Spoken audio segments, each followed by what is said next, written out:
భవిష్యత్తులో మనిషి మార్స్‌పై నివసించే సాధ్యతను అంచనా వేయడమే కాదు, భూమికి ప్రత్యామ్నాయ వాసస్థలాన్ని సృష్టించే దిశగా ఇది ఒక అడుగు కూడా.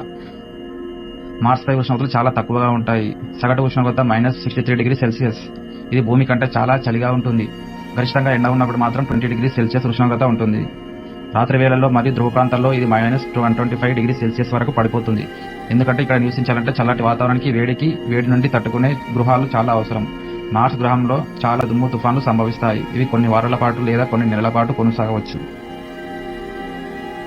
ఈ తుఫాన్లు గ్రహం అంతటా వ్యాపించగలవు. కొన్నిసార్లు గ్రహాన్ని మొత్తాన్ని కూడా కప్పేయవచ్చు.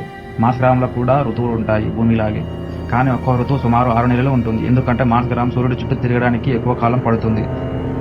మార్స్ గ్రహంపై కూడా వర్షాలు ఇప్పటివరకు ఆధారాలు లేవు. వాయుమండలంలో 95% కార్బన్ డైఆక్సైడ్ ఉంటుంది. మనిషి ఊపిరి పీల్చడానికి సరిపడా ఆక్సిజన్ లేదు. కృత్రిమ ఆక్సిజన్ జనరేటర్లు చాలా అవసరం అవుతాయి.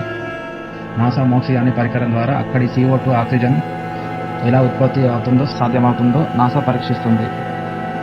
మార్స్పై మంచు రూపంలో నీటి ఆధారాలు ఉన్నాయని ధ్రువ ప్రాంతాల్లో గుర్తించారు.